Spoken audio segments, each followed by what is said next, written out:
بسم الله الرحمن الرحيم. الحمد لله رب العالمين والعاقبة للمتقين ولا عدوان إلا على الظالمين. وأصلي وأسلم على المبعوث رحمة للعالمين نبينا محمد بن عبد الله وعلى آله وصحابته الغر الميامين والتابعين لهم بإحسان إلى يوم الدين. سبحانك لا علم لنا إلا ما علمتنا إنك أنت العليم الحكيم. اللهم علمنا ما ينفعنا وانفعنا بما علمتنا وزدنا علما. أمسينا وأمسى الملك لله والحمد لله. اللهم ما أمسى بنا من نعمة أو بأحد من خلقك فمنك وحدك لا شريك لك فلك الحمد ولك الشكر. قال الباب السادس عشر في الصلح. Tukiwa katika muendelezo wa darasa zetu kupitia kitabu hiki al-Fiqh al-Muyassar fi Dawi al-Kitabi was-Sunnah, leo tunaanza mlango wa 16 kwenye kitabu al-Muamalat. Al-Babu as-Sadis 'ashar, mlango wa 16 fi sulhi, ni kuhusiana na suluhu. As-sulhu kiarabu inatamkwa hivyo, lakini Waswahili pia wanasema suluhu au sulhu. Kwa hiyo ni matamshi yanayooana, yanayofanana, na yamkini kiasi kikubwa Kiswahili ndiyo kimeathiriwa na Kiarabu. Kwa hiyo neno as-sulhu kama watamkavyo Waarabu ndivyo wanavyotamka Waswahili, na kufanana huku kwa neno kwenye matamshi kunafanana kadhalika kwenye maana. Miongoni mwa mambo mazuri katika sheria yaliyohimizwa ni pamoja na masala mazima ya kuwasuluhisha waliogombana. Ni jambo lifaalo kiakili, lakini kadhalika ni jambo lililohimizwa na lenye fadhila kubwa sana kwa mujibu wa sheria. Kwa hiyo leo kwenye mlango huu wa 16 tutalisoma swala hili kwa mapana kidogo. Qala wa fihi masailu, na chini ya mlango huu kuna mambo kadhaa, kuna vipengele kadhaa. Almas'alatu alula, kipengele cha kwanza, qala ma'nahu wa adillatu mashru'iyyatihi, maana ya sulhu au maana ya suluhu na dalili juu ya usheria wake.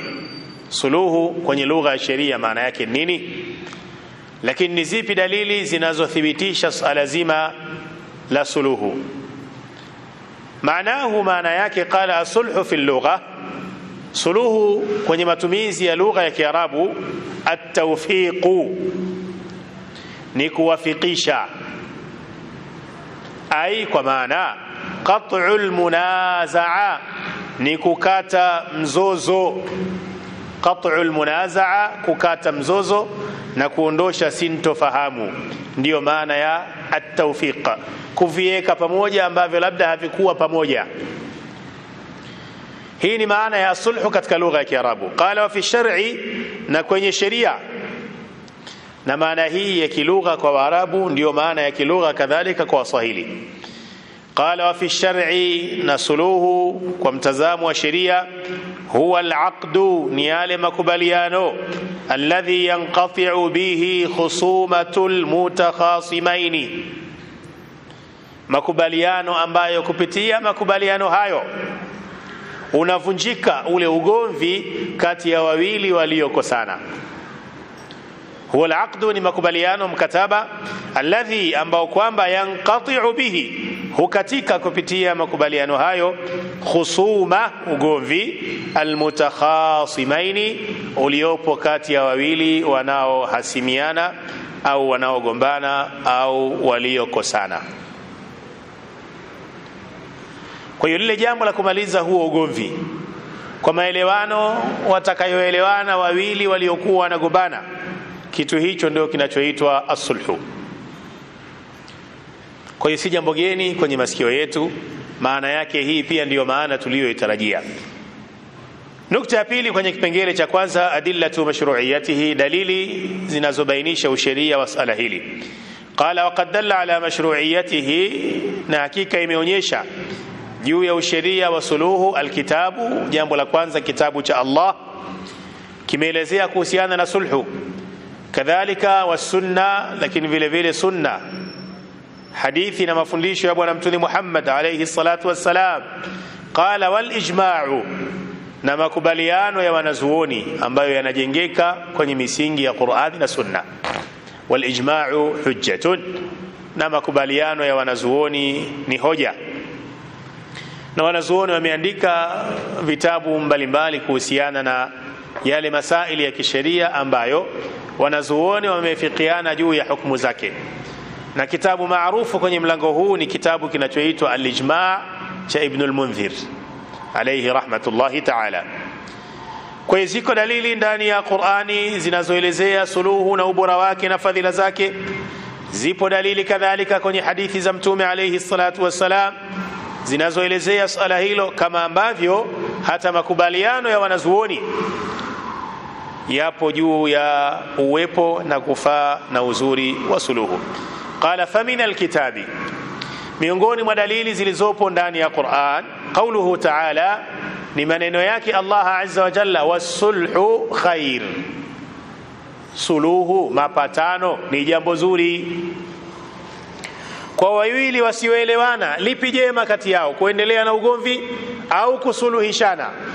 Allah anasema wasulhu khair, kuendelea kuvutana au kuelewana kurudi pamoja.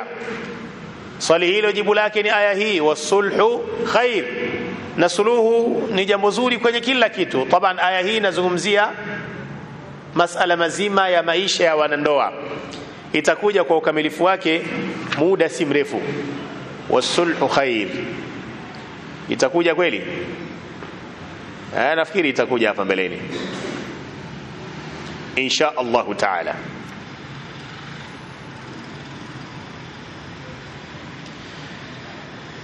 Suratu An-Nisa hiyo, wasulhu khair, na suluhu ni jambo la khairi, ni jambo jema, jambo zuri.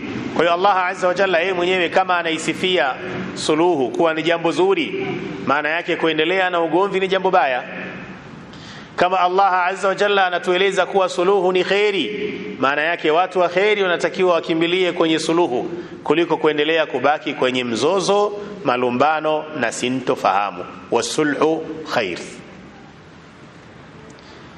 Wa qawluhu ta'ala, lakini kama haitoshi kadhalika maneno yake Allah azza wa jalla, wa in ta'ifatan min almu'minina qatatalu, na ikitokea makundi mawili waumini, makundi mawili ya waumini, ikhtatalu, yamepigana makundi hayo, pametokea ugomvi baina yao, wamevaana, wameshambuliana, wamepigana, fa aslihu bainahuma, basi wekeni suluhu baina yao, yekeni pamoja hayo makundi, malize huo mzozo.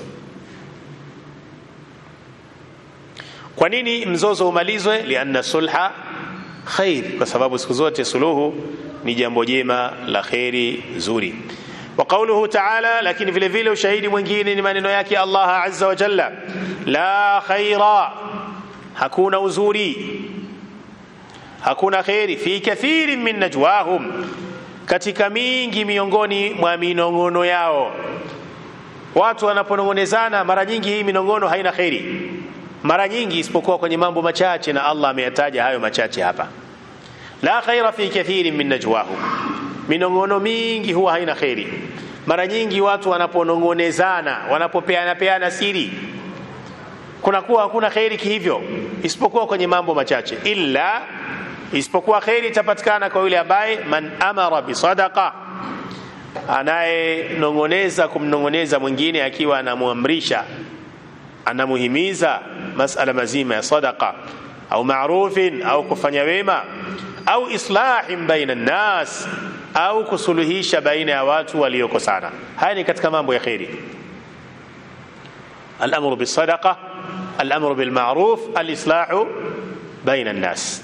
Kama vile Allah azza wa jalla anatuambia maneno mengi yanayosemwa na watu huwa yana khairi, hayana khairi isipokuwa machache.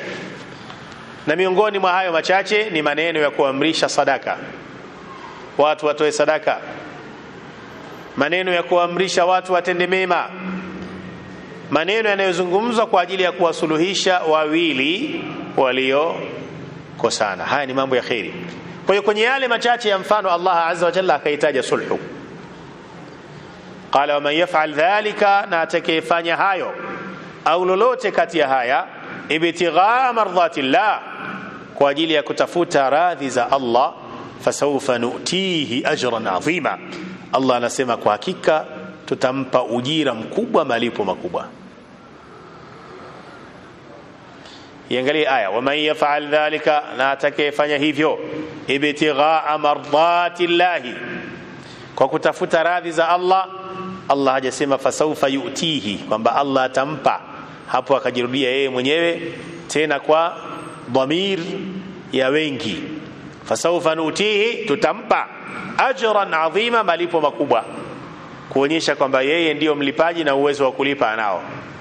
Fasawfa nu'tihi ajran adhima, fihi dalala ala idhami qudrati Allah azza wa jalla, kwa sababu hii dhamiri al-jam'u haina maana kwamba Mungu ni zaidi ya mmoja, ni mmoja tu, lakini hii hutumika kuonyesha mamlaka, nguvu na power alionayo Allah azza wa jalla.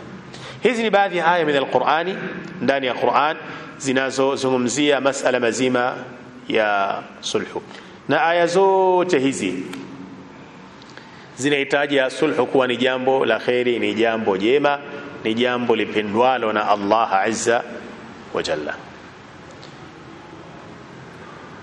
Tutakuja kuona aina za suluhu, inawezekana hapo tukapata wasaa au kueleza baadhi ya mambo kama vile mifano kwa kina zaidi.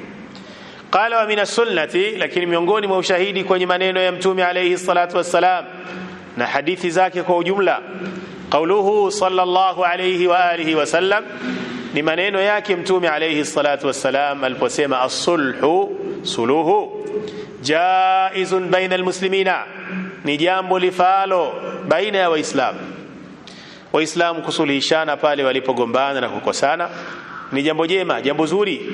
Illa sulha, isipokuwa haitafaa kwa suluhu ambayo ahalla haraman, inahalalisha haramu, au harama halala, au inaharamisha halali. Suluhu ni jambo jema, jambo zuri, Waislamu iendeeni suluhu. Lakini kama ni suluhu ambayo inaifanya haramu kuwa halali au halali kuwa haramu, sulhu hiyo haifai, bali itakuwa ni batil.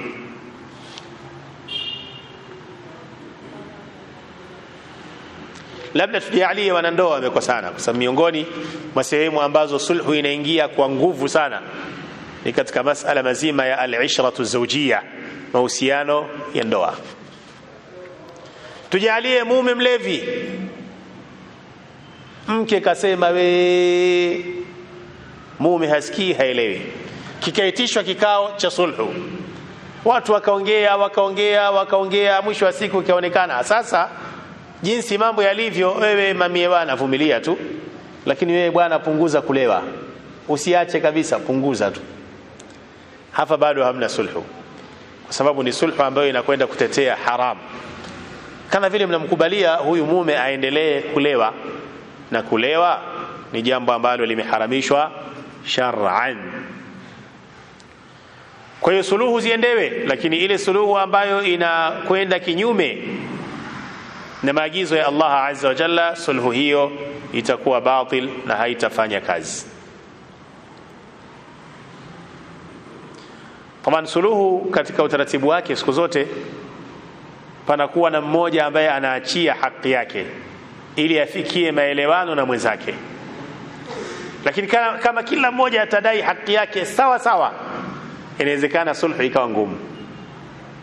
Panatokea mmoja lazima step down, kwamba okay, nimekubali, mimi nimesamehe, nimekubali, nimeachia, nimekubali, nimepunguza.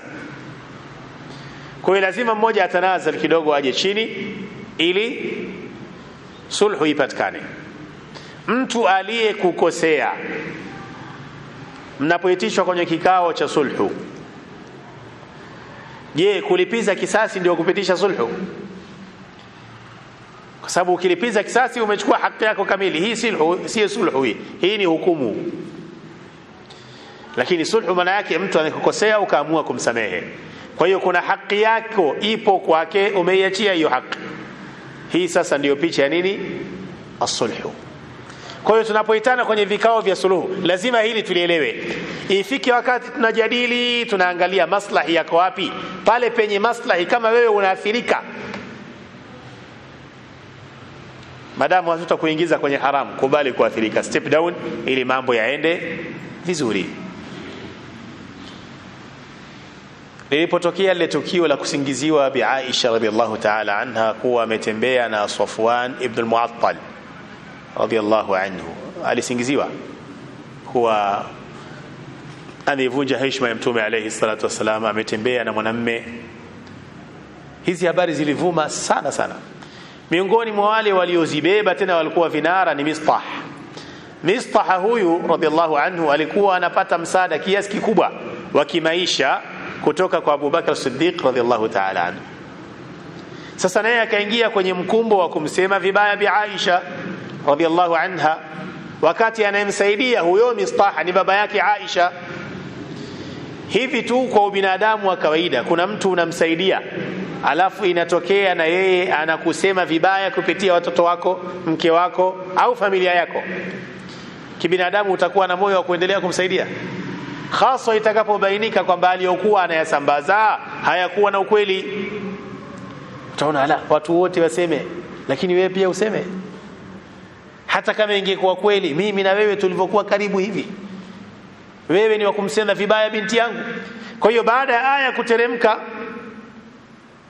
zilizotangaza kuwa Bi Aisha hausiki na hili, Abu Bakar Siddiq radhiallahu ta'ala anhu akasema, kuanzia sasa huyu Mistah niliyekuwa nampa vimsaada vya kimaisha, misaada yangu tena khalas.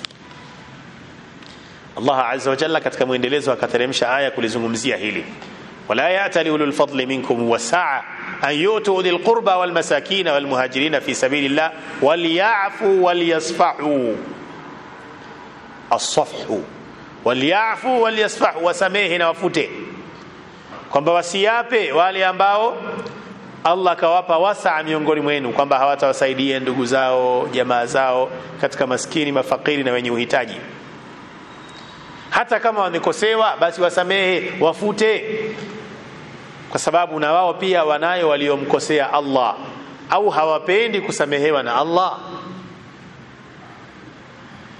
Abu Bakar Siddiq radhiallahu ta'ala anhu ilipoteremka aya hii akasema, bala, tunapenda ewe Allah utusamehe, na kuanzia leo nimemsamehe Mistah, na yale matumizi niliyokuwa nampa nitaendelea kumpa. Kwa hiyo huyu kakosewa lakini akaamua kufuta. Hii ndio picha ya sulhu, alafu maisha yanarudi kuwa ni maisha ya kawaida. As-sulh. قال وكان النبي صلى الله عليه وآله وسلم يقوم بالإصلاح بين الناس. نمتمي عليه الصلاة والسلام miongoni mwa mambo aliyokuwa anayasimamia na kuyafanya al-islahu baina an-nas ni kusuluhisha kati ya watu waliokosana, waliozozana na wasioelewana. Ilikuwa ni miongoni mwa majukumu ya bwana Mtume Muhammad alayhi salatu wassalam, na jukumu hili ni katika majukumu pia yanayotambulika kwa mujibu wa kanuni za nchi hii ya Tanzania. Juzi niliona tangazo na fili linatoka kwa msajili akieleza kwamba wale wote ambao wanataka kufanya kazi ya sulhu na mfano wake wakajisajili ili wawe ni watu rasmi. Yametajwa majukumu kadhaa ikiwa ni pamoja na kusuluhisha. Kama unajihisi hili naliweza, basi nenda kwa msajili ukasajiliwe ili uwe rasmi, kiasi ya kwamba ukipitisha suluhu, hata hawa watu wakienda kucomplain mahakamani na pale tayari kuna muhuri wako labda au saini yako, inajulikana sehemu aliyopita walipita kwa mtu sahihi anayetambulika, na maamuzi yako yataheshimika. Labda kama itatokea watu wanakata rufaa ni hatua nyingine tena, lakini lazima paonekane kuwa kuna kitu kimefanyika. Kwa hiyo watu wa khairi ambao wanaweza wakalifanya hili, ni fursa hii ili haya mambo yasiingiliwe na watu wengine ambao watakwenda kuharibu na kuchafua jamii. وكان النبي صلى الله عليه وآله وسلم يقوم بالإصلاح بين الناس. na Mtume alayhi salatu wassalam alikuwa katika yale anayosimamia na kuyafanya ni kuwasuluhisha watu waliokosana. Qala waqad ajma'at al-umma, lakini tukija kwenye ijma' waqad ajma'at al-umma, na umeafikiana umma wa Kiislam ala mashru'iyyati sulhi baina an-nasi, juu ya sheria kwamba ni katika sheria kuwasuluhisha watu biqasdi ridha Allah, lakini kwa kusudio la kupata radhi za Allah. Ni ibada hii, ni jambo la khairi linalopendwa na Allah. Kwa hiyo wakati unalifanya, lengo lako kuu liwe ni kupata radhi za nani? Za Allah. Thumma ridha almutakhasimaini, kisha radhi za wale wanaogombana, wao wenyewe waridhiane. Lengo pia liwe hilo la wao wenyewe kuridhiana. Na taban utakapowasuluhisha wawili waliokosana, la shaka wewe utakuwa ni miongoni mwa wale wanaopendwa na hao wawili, kwa sababu umewaweka pamoja baada ya kuwa walizozana, walivutana, walikosana kwa muda waliokuwa kwenye huo mzozo. Kwa hiyo Allah atakuridhia, lakini kisha na hawa pia watakuridhia kwa kuwa umewafanyia jambo zuri lililowaweka pamoja baada ya kuparaganyika. Fadalla, haya yote yakawa yanaonyesha ala mashru'iyyati sulhi, juu ya usheria wa sulhu, kufaa kwa sulhu na kuwa ni jambo lililopo kisheria. Alkitabu, tumeona ushahidi kwenye Qur'an wa sunnatu, na sunna wal ijma'u, lakini kadhalika makubaliano, maafikiano ya wanazuoni. Hii ni nukta ya kwanza iliyopo chini ya mlango wa sulhu, maana yake na dalili zake. Almas'ala thaniya, kipengele cha pili, fi anwa'i sulhi al-amma, katika aina za sulhu zile kwa ujumla. Sulhu ziko aina kadhaa, na hapa ametaja aina 5. Qala sulhu baina an-nasi ala anwa', suluhu baina ya watu zimegawanyika sampuli kadhaa. Ya kwanza, asulhu baina az-zawjaini, suluhu kati ya wanandoa wawili, na hizi takriban 4 za kwanza anagusia tu. Kama hii sulhu baina az-zawjaini, nafikiri maelezo yake yatakuja wakati tunazungumzia masala mazima ya nikah, yatakuja huko mbeleni, masala ya ndoa pamoja na talaka, lakini hapa anagusia tu kwamba miongoni mwa suluhu ni pamoja na as-sulhu baina az-zawjaini, sulhu kati ya wanandoa wawili. Idha khifa ash-shiqaqu bainahuma, pale patakapochelewa, patakapohofiwa mzozo na sintofahamu baina yao, kutengana na kuparaganyika. Qala ta'ala, kwenye hili Allah azza wa jalla anasema, wa in khiftum shiqaqa bainihima, na mkihofia mparaganyiko na mtengano baina yao, baina ya wanandoa wawili, fab'athu hakaman min ahlihi wa hakaman min ahliha, tumeni hakimu mwangalizi kutoka kuumeni na hakimu mwangalizi kutoka upande wa mke. Mara nyingine mizozo inakwenda, wanandoa wenyewe wanashindwa kumaliza, lazima likae barza la wazee na wanafamilia. Sasa asili watatoka watu au mtu upande wa mke na mtu upande wa mume, wawakutanishi hawa mke na mume ili wajadili tatizo hasa nini.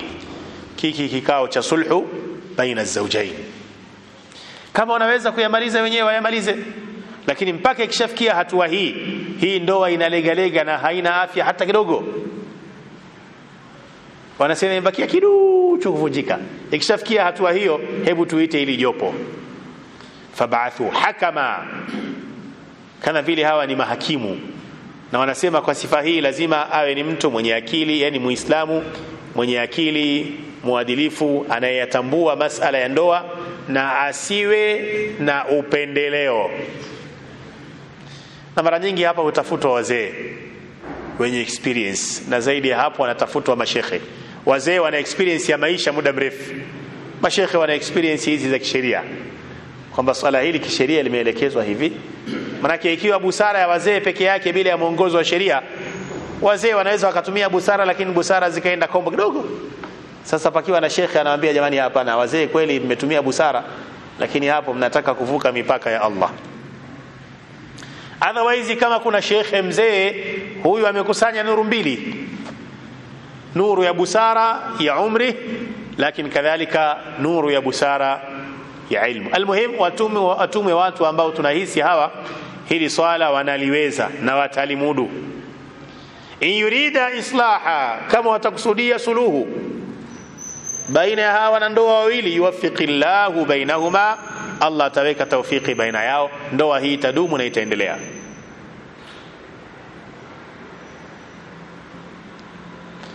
Kwa hiyo aya hii inazungumzia asulhu baina zawjain idha khifa ash-shiqaq bainahuma, pale tutakapohofia ndoa kuvunjika,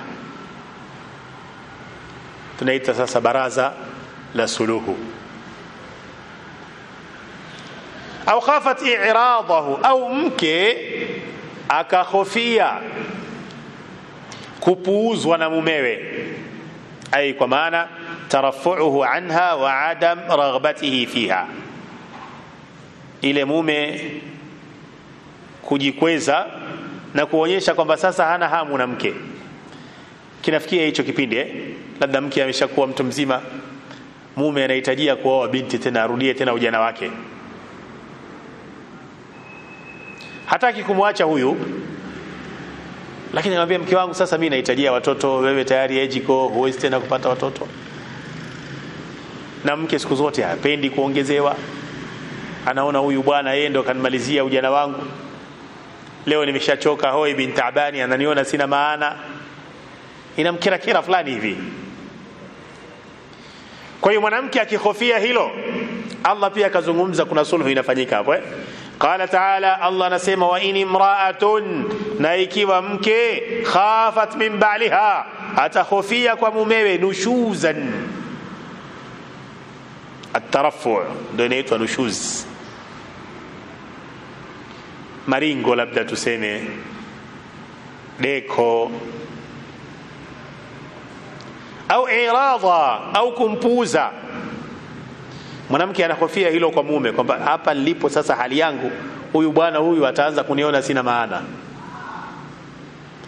Fala junaha alayhima, si vibaya kwa hawa wawili, mke na mume, an yusliha bainahuma sulha, waweke baina yao suluhu. Kisha wasulhu khair, na sulhu ni jambo zuri. Hapa lazima tuelewane vizuri. Ilitokea pia kwa Mtume alayhi salatu wasalam. Mtume kuna mke wake mmoja alitaka kumwacha, nafikiri ni Bisauda. Bisauda akaona kuliko kuachwa, bora mimi niachie baadhi ya haki zangu. Akamwambia, ya Rasulullah, kwenye siku zangu na mega, nusu Aisha nusu mimi. Unampenda sana Aisha naona. Kwa hiyo mimi nimekubali kwenye zamu yangu, kama ni siku mbili, hizo mbili moja achukue Aisha, alafu moja nitabaki nayo mimi, kuliko kuachwa. Bora nipunguze kwenye zamu yangu, nibaki na siku hii, nibaki na siku moja, kwa sababu ashaona kwamba huku ninakoelekea sio kuzuri.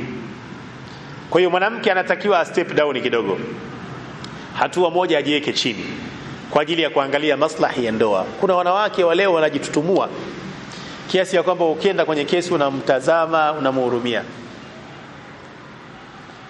Mwanamke mashallah, umeishi na mume wako kwa khairi muda mrefu,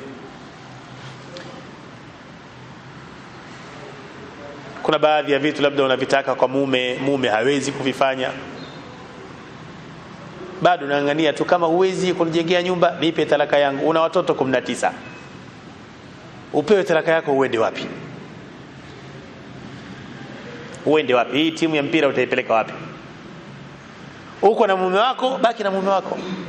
Kwa hiyo baadhi ya vitu ambavyo sio vya lazima, mume hawezi, hebu vipuuze ili ndoa iendelee. Mume anataka kuongeza mke wa pili, na hitajio la kuongeza mke lipo. Ukiongeza mimi naondoka, kama hivyo nipe talaka yangu. Talaka ya nini? Kwa nini usikubali aongeze, usiridhie hilo, ili wewe ubaki kuwa mke na yeye abaki kuwa mume wako? Na ndoa siku zote ni heshima kuliko uhuni. Lakini tunaishi katika zama ambazo single mother imekuwa dili sasa hivi. Wanahimizana kweli, wanahimizana, masingle mother wamejaa chungu nzima. tena wale wa kujitakia, wale wa kujitakia, wachilia mbali labda aliyefiwa na mume, aliyeachika na ukiangalia talaka ilikuwa ina sababu, alafu akakosa riziki. Lakini kuna mtu leo anasema mimi sitaki kuolewa, tafuta tu bwana wa kuzaa naye, mtoto wangu mmoja, wawili, watatu, niendelee na maisha yangu. Mimi najiweza, kila kitu naweza kujifanyia. Mbona hujajitafutia mtoto mwenyewe ukatafuta mtu mwingine? Kama kila kitu wewe unaweza, huyo mtoto mbona ulitafuta mtu mwingine ili mumtafute kwa pamoja? Kwa hiyo kweli watu wamedanganyana bana. Kwa mwanamke kuolewa bana kero, wanaume wanasumbua. Kila kitu uombe ruhusa. Mara umenyimwa, mara hivi, mara vile, mambo ya amri, hatutaki tena haya. Kwa hiyo mtu anaona bora aishi yuko huru kama wanavyosema wenyewe. Hapana. Usingomadha huu wa namna hii uko karibu zaidi na uhuni kuliko dini. Tutafautishe yule ambaye Allah kampa mtihani huo, kafiwa na mume au kaachika na bado nyumba yake haijabishwa hodi. Lakini huu wa kujitakia, huu hakika ni uhuni.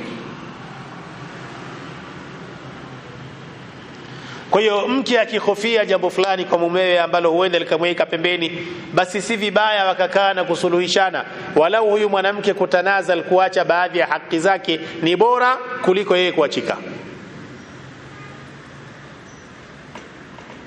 Ndio maana Allah akasema wasulhu khair, na suluhu ni khairi. Sasa wewe wakati ule mtu kuachwa na mtume na kupunguziwa siku zake za zamu akiwa bado ni mke, ipi khairi?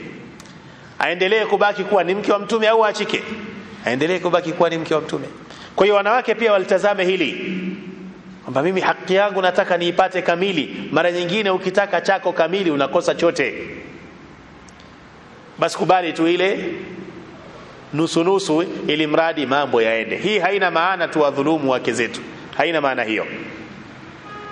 Lakini panapokuwa na mambo mawili ya mke kuchagua, achague lile jepesi madamu ni khairi na ni halali, kuliko kungangania kwamba lazima nipate changu 100%. Inawezekana ukakikosa chote. Sababu anasema huyu Bi Sauda alikuwa na moja kati ya khiari mbili, ima aachike na mtume au akubali kupunguza zamu abaki. Kama vile mtume alikuwa anaelekea kumwacha, lakini yeye ndo akaomba, ya Rasulullah usiniache, kama mimi nakubali kwenye zamu yangu unipunguzie. Baadhi ya siku nimempa hizo Bi Aisha radhiallahu ta'ala anha. Hii ni asulhu baina az-zawjayn, pale inapohofiwa mfarakano au mke anapohofia mumewe kupoteza raghba na hamu ya kuwa naye, anaweza akatanazal kwenye baadhi ya vitu ili mradi tu ndoa iendelee. Kama tulivyoeleza, mfano mwanamke labda ana changamoto fulani, mume akahitajia kuongeza mke. Sasa huyo mke asinganganie kwamba ukioa naondoka.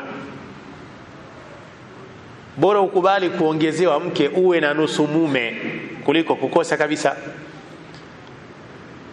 Maana mwenye wake wawili, kila mke anakuwa na nusu mume. Mwenye wake 4, kila mke anakuwa na robo mume. Kwa hiyo anasema robo mume ni bora kuliko kukaa bila ya mume. Hii ni aina ya kwanza ya sulhu, sulhu baina az-zawjaini, suluhu baina ya wanandoa wawili. Na nafikiri hapa hakuna yoyote kati yetu isipokuwa amehudhuria vikao kadhaa vya suluhu, ima suluhu ya kumhusu yeye mwenyewe au kuwahusu wengine. Baadhi ya wanaume wanakuwa watata, wanafanya madudu na hawataki madudu yao yatoke nje kwa ajili ya kwenda kutengeneza. Huu ni ujambazi jamani. Mtu anamuonea mke wake na anamwambia nikisikia umekwenda kuishtaki kwa shekhe fulani, hiyo ndio talaka yako, na anajua kabisa anafanya dhulma. Na ili hii dhulma iondoke, angalau hii kesi ifiki kwa wengine kama ni wazee au kama mashekhe. Lakini mwanamume kabana bana, lakini uwe unafanya haki, unajua kabisa unamnyanyasa, unamdhulumu, unamuonea, alafu unampiga marufuku. Utaridhia kweli binti yako afanywe hivyo? Aljawabu la. Kwa hiyo asili ni watu kuishi kwa maelewano mazuri baina yao. Lakini pakitokea sintofahamu ambayo imeshindikana kumalizwa kati yao, basi si vibaya wakashirikishwa wengine, wale wenye amana, uaminifu. Sababu kesi za watu ni siri kwa wale waliopewa ili wazitatue, hasa zinapokuwa zinazungumzia mambo ya mahusiano ya wanandoa, mambo ya siri, mambo ya ndani, mambo ya kufichwa. Umeletewa wewe mtu mzima au wewe shekhe, watu wanakuamini kwamba unaijua sheria ya Allah, tukikueleza 1 2 3 utatupa utatuzi wa kisheria, umefuatwa, umeshauriwa, ukashauri, mambo yakaenda vizuri. Sasa inatokea kwenye darasa kama hivi unamtaja kabisa, jamani imamu mzimuone hivi, juzi alishtakiwa na mke wake kwangu, juzi kashtakiwa kwamba huyu bwana 1 2 3 4 5, ushamvua nguo maskini. Lakini kilichopo kama unataja kwa ajili ya kutanabahisha umma, unaweza ukataja tu tukio bila kutaja wahusika, ili kuonyesha kwamba haya mambo yapo, tuyaepuke, si mambo sahihi, sababu wengine wanajifunza kupitia hayo. الثاني aina ya pili ya sulhu wa sulhu baina at-taifatayn al-mutaqatilatayn min al-muslimin, ni sulhu baina makundi mawili yanayopigana ya Waislamu, kama ilivyotokea Khawarij walivyojitenga wakajitoa kwenye jeshi la Ali ibn Abi Talib, wakafuata na Abdullah ibn Abbas kwenda kuzungumza nao, na mashaallah akawa nasihi kazungumza nao, kundi kubwa likatoka kule likaja kuungana na jeshi sahihi la Ali ibn Abi Talib. Kwa hiyo sulhu baina at-taifatayn al-mutaqatilatayn min al-muslimin, sulhu baina ya makundi mawili ya Waislamu yanayopigana. Na sasa hivi mlango huu wa sulhu umekuwa mpana, kati ya nchi na nchi, kati ya dola na dola, kati ya bara na bara, sulhu zinafanywa. Qala ta'ala, Allah anasema wa in taifatan min almu'minina iqtatalu fa aslihu bainahuma, ikiwa makundi mawili ya Waislamu yatapigana, basi nyinyi suluhisheni baina yao, ugomvi uishe, uelewano uje.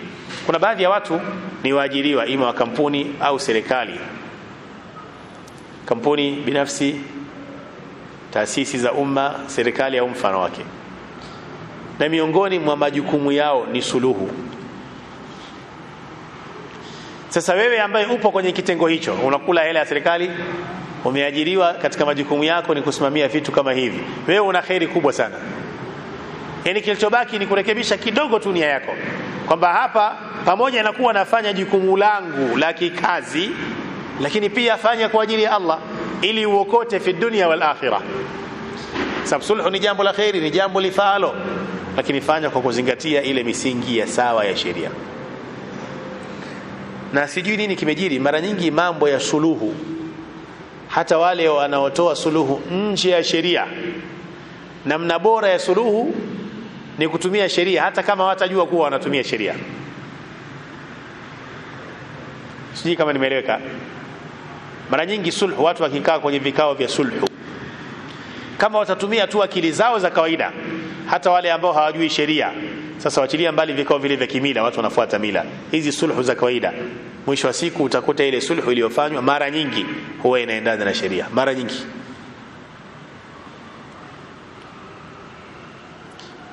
Hii ni aina ya pili ya sulhu, sulhu kati ya makundi mawili yapiganayo ya Waislamu. Aina ya tatu, sulhu baina almuslimina walkuffar almutaharibina, sulhu baina ya Waislamu na makafiri wanaopigana. Na tulisoma katika kitabu al-Jihad, kuna masala kadhaa yanaingia kwenye mlango huu wa sulhu. Tunakumbuka wakati huo tulisoma, na hili jambo lipo kati ya Waislamu na wasiokuwa Waislamu, kusuluhishana baina yao. Kuna kitu nafikiri kinaitwa al-hudna, tumezungumzia hilo, tukazungumzia al-aman, tukazungumzia kadhalika adh-dhimma kwenye kitabu al-Jihad. Sulhu hii inawezekana ya kusimamisha vita kwa muda fulani, nayo pia ni sulhu. Na mikataba ipo tangu zama hizo za Mtume alayhi salatu wasalam. Nakumbuka sulhul Hudaybiyah. Sulhul Hudaybiyah ile ilikuwa ni sulhu ya kusimamisha mapigano baina ya Waislamu na wasiokuwa Waislamu miaka 10, na ilikuwa na masharti takriban 10, nayo ni magumu kweli.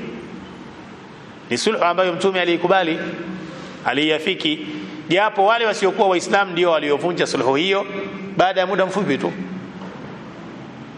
Hiyo ni as-sulhu baina al-muslimina wal-kuffari al-mutaharibina, wanaopigana. Wanaweza kupita sulhu ya kusimamisha vita kwa maslahi.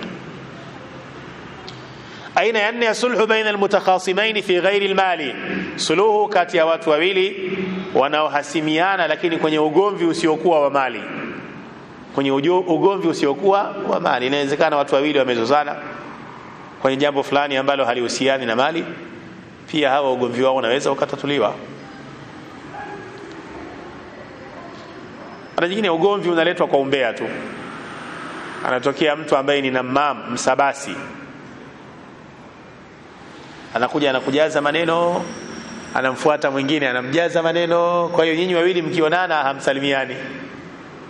Ukiulizwa, yule bwana simpendi sana, kwa nini? Wewe acha tu. Sasa ikipakitokea jasiri hapa anawaeka pamoja, wewe kwa nini humpendi huyu? Hebu leo semeni. Au unasikia alinitukana, umeambiwa na nani? Na fulani. Ikiwezekana huyo fulani tunamuita, wewe ulimsikia wapi huyu anamtukana huyu? Kwa hiyo mnaweza mkabaini kwamba la, kumbe alikuwa ni mambo ya kutengenezwa tu, sisi tumekosana bila sababu. Na watu wengi wananuniana, ukifuatilia sababu ya kununiana wao wenyewe hawajui. Maneno ya kusikia, maneno ya kuambiwa. Hivyo inatakiwa Muislamu anapoletewa umbea, tujalie wewe ni bosi katika kazi yako, unasimamia kitengo fulani kwenye ofisi yako, mtu kakuletea umbea, bosi kuna mtu fulani bana anamtaja mfanyakazi kazungumza juzi akasema 1 2 3, mwambie haya, subiri hapa. Uko tayari ni muite, akija utasema haya maneno mbele yake? Si umeletea umbea kwamba fulani kanizungumzia 1 2 3, mwambie na muita hapa. Utaweza kuyasema haya? Akisema bosi, sasa mimi nakuletea hizi taarifa tena unataka kunchoma.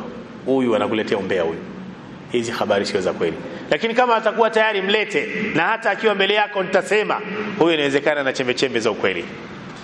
Na ukimbananisha hivi kama ni mbea hatarudia tena.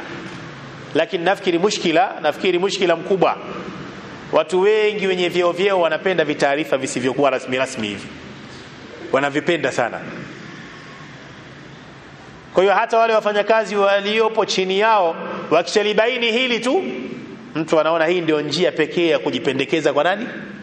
Kwa bosi. Na hapa ndipo panapozalika uchawa, msamiati wa zama hizi wa almustalah almuasir, uchawa. Kwa hiyo sulhu baina almutakhasimain fi ghairi almal, katika mambo mazuri na katika aina ya suluhu ni sulhu baina ya wawili waliokosana lakini kwenye ugomvi ambao hauhusiani na mali. Aina ya 5, qala as-sulhu baina almutakhasimain fi almali, suluhu kati ya watu wawili ambao ugomvi wao unahusiana na mali. Qala wa huwa almaqsud fi bahthina, na aina hii ya sulhu ndio tunayokusudia kuizungumzia hapa. Sulhu kati ya wawili waliokosana na ugomvi wao unahusiana na mali, iwe ya kuhamishika au sio ya kuhamishika. Na aina hii ya sulhu ndio ambayo ataizungumzia hapa. Qala wa huwa ala nawain, na aina hii ya sulhu iko aina mbili, sampuli mbili. As-sulhu ma'a al-iqrari, ni sulhu pamoja na kukiri. Wa huwa ala nawain aidan, na hii sulhu yenye kukiri iko aina mbili pia.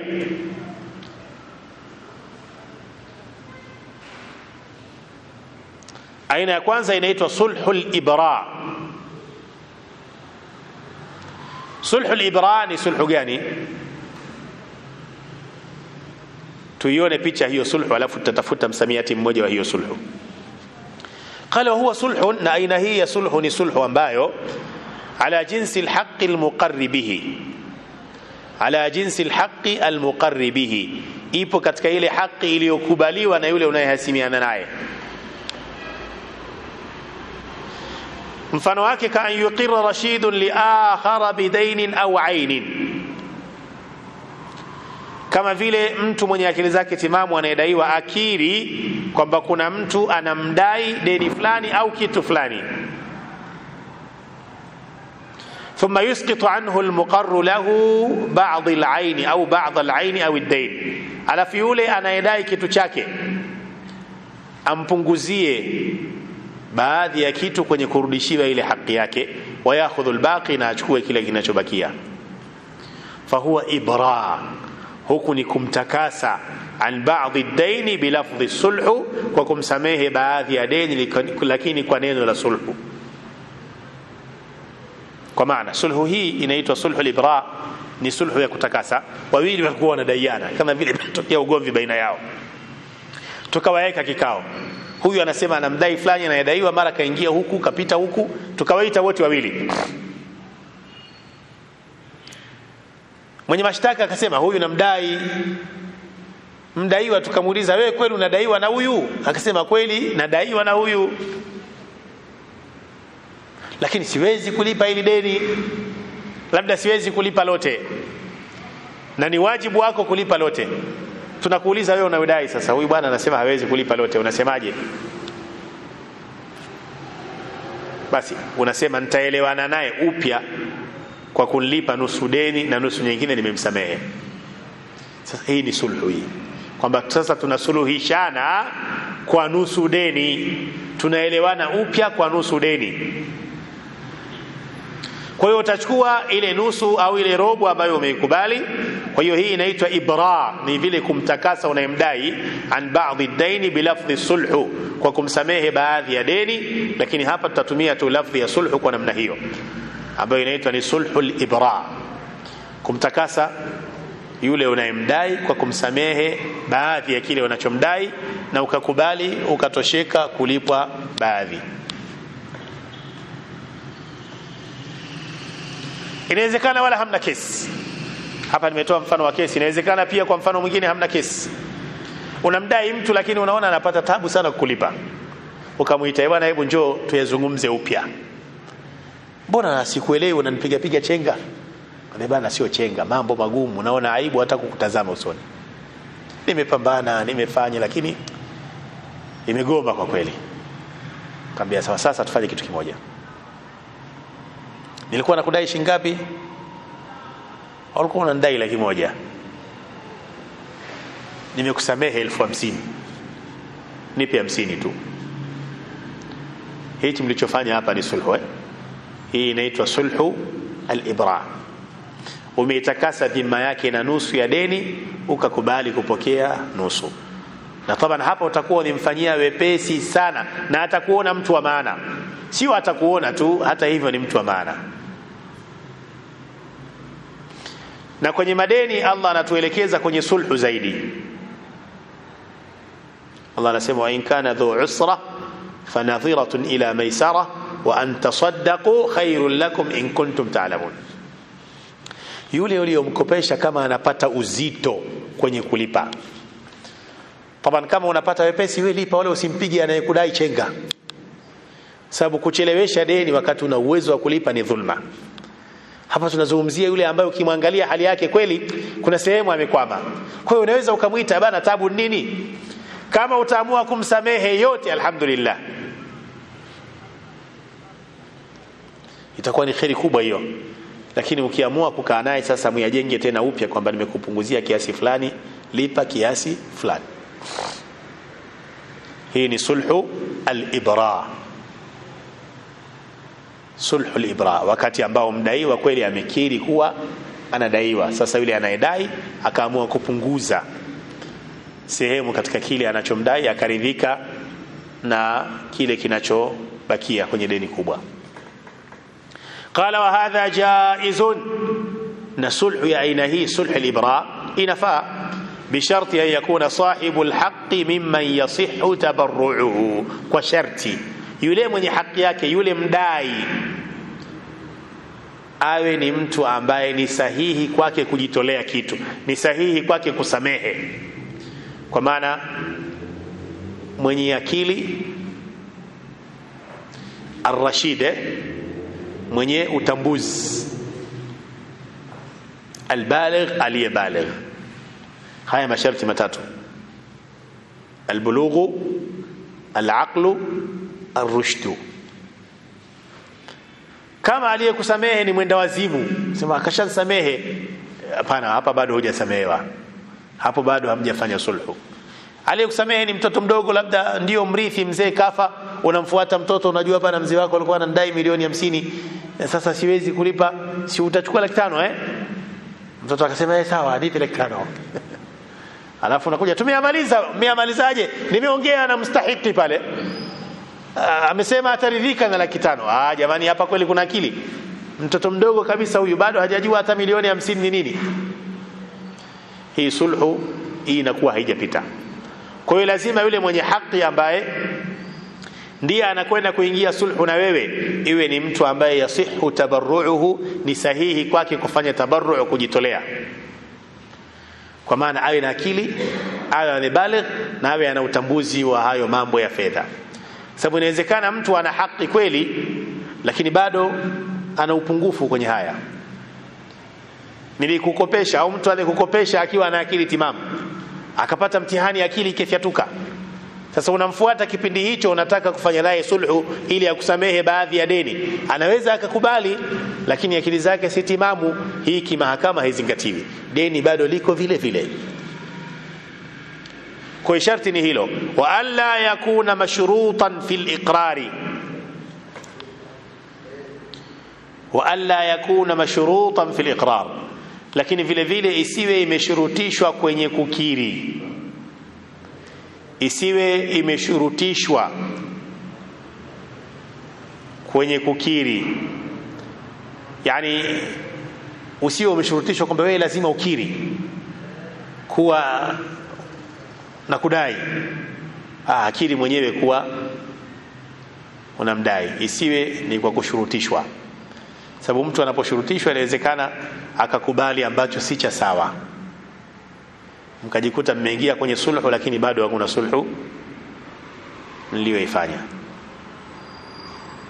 Lakini pia alla yakuna mashrutan fil iqrari, na huyu mwenye haki pia asiwe ameshurutishwa kukubali kupokea hiyo nusu deni, awe amefanya hivyo kwa khiari yake, sio kwa kushurutishwa kwamba sasa wewe msamehe kwenye milioni, dai 500,000 tu, natakiwa niamue mwenyewe mimi ninaidai kwamba nimekusamehe na dai. Nyinyi wengine mnaweza mkanishawishi tu, mkanisomea hizo aya, mkanisomea hadithi na fadhila, maneno yakishaniingia sasa naamua mwenyewe. Ndio ile inayosemwa kwamba kaamua bila ya kushurutishwa, kaamua bila ya kushurutishwa, kwa sababu unaposhurutishwa maana yake tayari umeshatwezwa nguvu.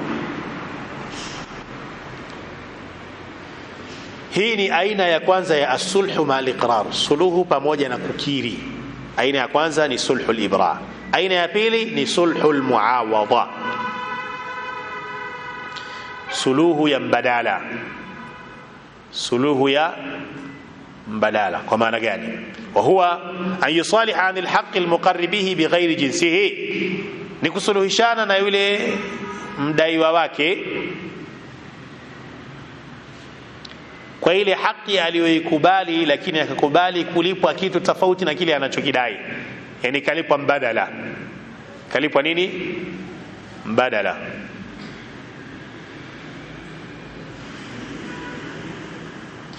Qala kama law i'tarafa lahu bidainin aw 'ainin, kama itokee mfano huyu unayemdai amekiri kuwa unamdai mali fulani au kitu fulani hasa, thumma tasalaha ala akhdh al-'iwad, kisha wakakubaliana juu ya kuchukua mbadala min ghairi jinsihi, mbadala ambao ni watofauti na kile ulichokuwa unamdai.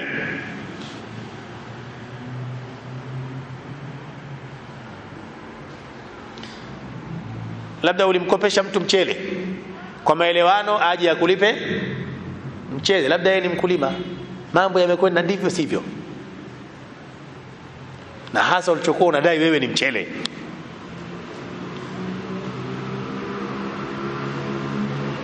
Imeshindikana, mkakaa kikao cha sulhu, mkakubaliana juu ya sulhu al-muawadha kwamba sasa mchele umeshindikana, nilipe hela.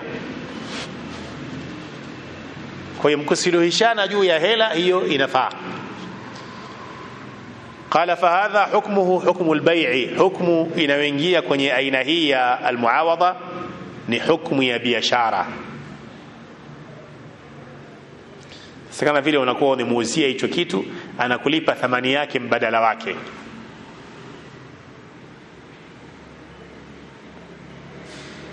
Qala wa in waqa'a ala manfa'a, lakini kama huu mbadala utakuwa ni kwenye manufaa, na kudai kitu fulani umeshindwa, sasa malipo yake labda nipe gari yako nitembee nayo wiki nzima. Sawa sawa.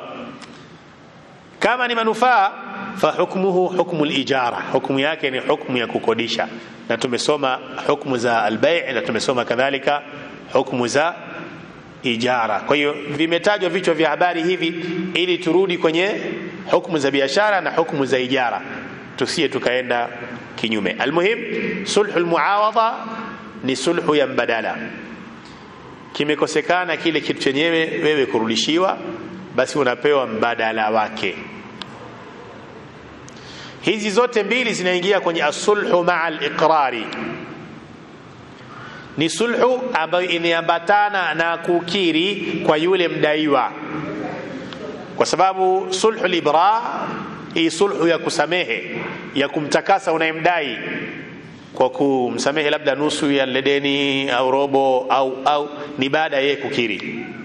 Kadhalika sulhu al-muawadha, mnafanya sulhu ili upewe mbadala, ni baada ya yule unayemdai kadhalika kukiri.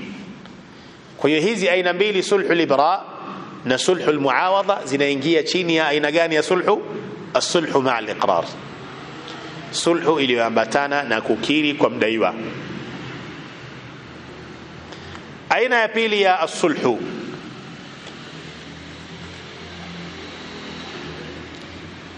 aina ya pili ya sulhu kati ya wawili waliokosana na ugomvi wao unahusiana na mali. Sababu aina ya kwanza ni as-sulhu ma'a al-iqrari, hii ina aina mbili. Aina ya pili ni as-sulhu ma'a al-inkari,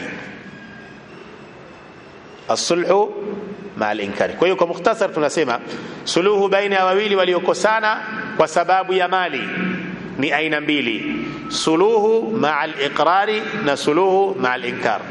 Suluhu iliyoambatana na kukiri na suluhu ambayo imeambatana na kupinga. Sasa hii suluhu iliyoambatana na kukiri iko aina mbili: sulhu al-ibra na sulhu al-muawadha, sulhu ya kutakasa na sulhu ya kupokea mbadala. Sasa tuje kwenye sulhu ma'a al-inkari. Sisi tunaelewana au mmeniacha mwenyewe? Sulhu kati ya wawili waliokosana kwa sababu ya mali ni aina mbili: suluhu iliyoambatana na kukiri na suluhu iliyoambatana na kupinga. Tunimaliza hii ya kukiri ambayo yenyewe imegawanyika sehemu mbili, tunakuja hii ya kupinga tuone je inavigawanywa au ni hivyo hivyo tu ilivyo. Hii ikoje ya sulhu ma'al inkar? Qala wa huwa an yadda'i shakhsun ala akhara bi'ainin lahu 'indahu au bidainin fi dhimmati. Ni mtu kuja na madai dhidi ya mwingine kwamba huyu ana kitu changu au huyu ana deni langu nilimkopesha, unakuja na hayo madai. Fayunkiru almudda'a alayhi, yule anaelekezewa madai anapinga, sema huyu handai, huyu hajawahi kunipa kitu. Kwa hiyo wewe unakuja unasema fulani namdai kitu fulani au mali fulani, lakini huyo fulani anasema hapana, yunkir, anapinga hilo. Fayunkiru almudda'a alayhi, mtuhumiwa anapinga. Au yaskutu, au ananyamaza. Wa huwa yajhalu almudda'a bihi, ile hali hakijui hicho ambacho anadaiwa kuwa alikopeshwa au alipewa.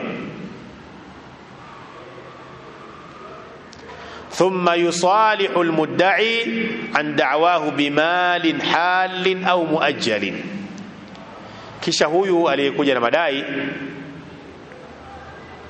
anataka suluhu dhidi ya madai yake kwa mali ambayo anataka apewe muda huo au apewe baadaye.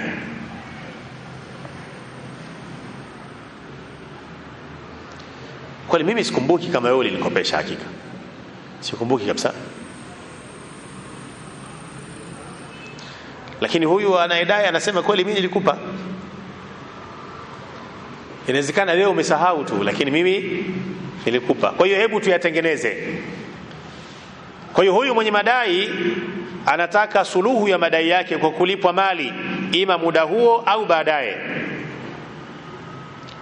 labda inawezekana yeye hoja yake ina nguvu kwamba kweli alikupa au alikukopesha, wewe umeshindwa kujitetea, unachojua ni kwamba sikumbuki tu. Lakini mwenye mashtaka anasema nakumbuka, nilimpa 1 2 3. قال فيصح الصلح في هذه الحالة, inafaa sulhu kwenye hali hii idha kana almunkiru mu'taqidan butlan ad-da'wa, kama yule anayepinga anaamini kwamba haya madai ya huyu bwana kunidai ni madai batili haya. Lakini tafanyaje sasa, huyu kanikalia hapa, atanitangazia mtaani kuwa anandai. Fayadfa'u almala, atalipa hiyo mali watakayokubaliana, daf'an lilkhusumati an nafsihi. Kwa nini analipa? Je, ni ujinga? Hapana, kwa ajili ya kuondoa ule ugomvi tu ambao unamkabili kutoka kwa huyu mwenye madai. Waftidaan liyaminihi, na ili kukitolea fidia kiapo chake.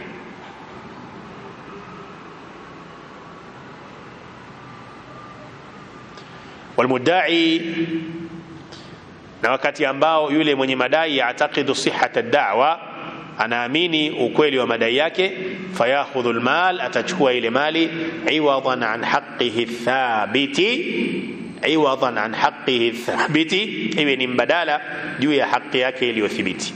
Umesema unandai, mimi nikasema hunidai, mpaka ikafika tuka hapa, wallahi namdai, wallahi hunidai. Okay, haki hapa kila mtu apite upande wake, si ndio? Lakini tukitaka kutengeneza ili mzozo usiendelee, kwa sababu tukiondoka hivi hailipi. Tunaweza kuondoka hivyo lakini hailipi.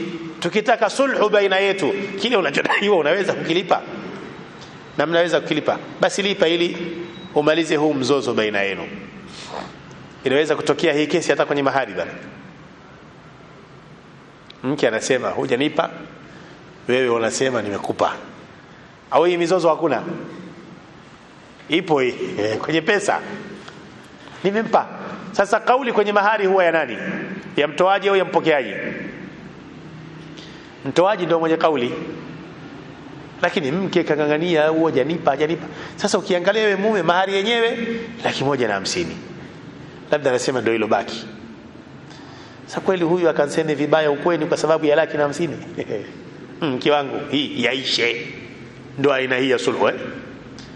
Kweli wewe unaamini hudaiwi, lakini huyu kangangania, basi unampa, mambo yale yanaisha, maisha mengine yanaendelea vizuri. Hii ni as-sulhu ma'al inkar. Unafanya sulhu pamoja na kuwa hukubali kile ambacho unahusishwa nacho, lakini kwa nini unakubali kulipa? Kwa hizi sababu, daf'an lilkhusumati an nafsi, kwa ajili ya kujiendelea ule ugomvi ambao utaekewa. Sababu kuna mwingine hana dogo, atasema, atakuchafua, dunia nzima itajua, mpaka watu watashangaa, yake wewe ni wa kushindwa kulipa 1,500,000. Wallahi nimemlipa huyu. Mlipe tena anyamaze, shida iko wapi? Kwa hiyo naweza ukahisi nitoe tena, usi ujinga. Hiyo ndio tabia ya sulhu, lazima ukubali ka ujinga kidogo, yani achia ile haki yako kidogo ili mambo yaende vizuri. Wasulhu khair. Sasa wewe kuharibiwa na kutoa hii 1,500,000, lipi nafuu?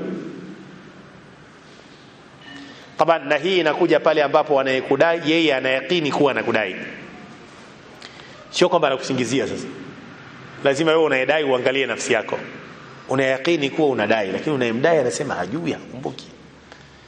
Kwa hiyo ili kuondosha huu mzozo, mnaweza mkafanya sulhu, japo kihukumu hii inakwenda tofauti. Kihukumu inakwenda tofauti. Huyu anayekudai anatakiwa alete ushahidi, akikosa ushahidi خلاص yani. Lakini hapa tunazungumzia as-sulhu. Tulibakisha almas'ala thalitha fi al-ahkam al-muta'alliqati bi-sulhi, baadhi ya hukumu zinazohusiana na suluhu, lakini tunaona muda wetu sio rafiki kihivyo, ni 3 peke yake.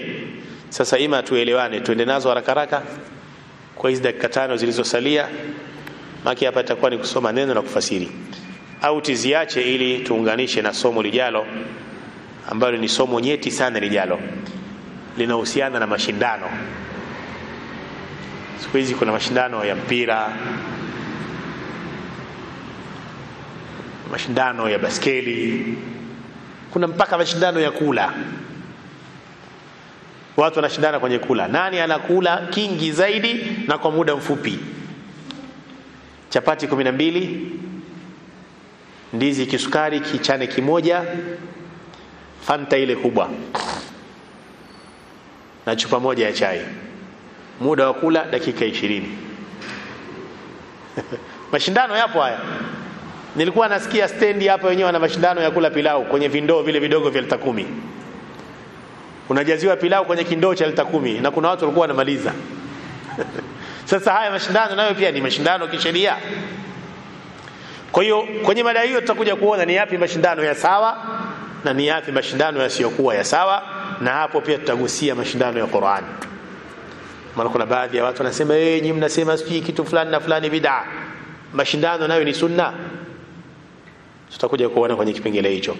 Kwa hiyo kama mmekaa kimya hivi manake tusimame hapa ili majlisi ijayo inshallah taala twende kwa utuvu kidogo ili tumalize hiki kipengele, alafu tuingie kwenye kipengele cha mlango wa 17 kuhusiana na musabaqa.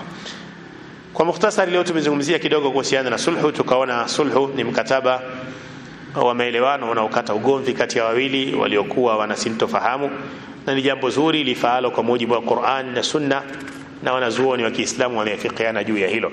Tukaona kwamba sulhu ziko takriban aina 5: sulhu kati ya wanandoa, sulhu kati ya makundi mawili ya Waislamu yaliyopigana, sulhu kati ya Waislamu na wasiokuwa Waislamu waliokuwa wanapigana, sulhu kati ya wawili waliogombana kwenye ugomvi ambao hauhusiani na mali. Lakini aina ya 5 ambayo ndio imezungumziwa zaidi ni sulhu kati ya wawili waliogombana na ugomvi wao unahusiana na mali.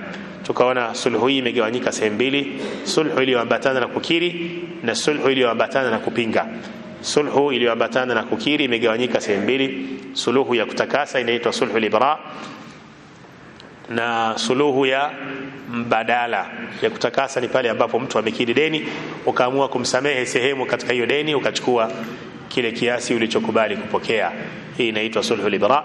Na sulhu muawadha ni mtu amekubali anachodaiwa, lakini mkafikiana kwamba utapokea badala ya kile ambacho unamdai, wala sio kile chenyewe. Aina ya pili tumeona ni as-sulhu mal-inkar, ni suluhu ambayo inakupinga ndani yake, kwa maana wewe amekuja mtu anadai kuwa anakudai kitu na wewe ukumbuki kuwa unadaiwa. Mnaweza mkayasuluhisha haya kwa kukubali kutoa kile ambacho anadai kuwa anakudai, ili kuondosha ile sintofahamu ambayo labda inaweza ikaendelea na kujiri kama utaendelea kushikilia msimamo wako. Leo tuishie hapa, tubakishe kipengele kimoja ambacho ni al-mas'ala thalitha. Tutaanza nacho majlisi ijayo insha Allah taala. Hadha wallahu taala a'lam wa ala wahkam. Subhanakallahumma bihamdika ashhadu an la ilaha illa anta astaghfiruka wa atubu ilayka wa jazakumullahu khairan.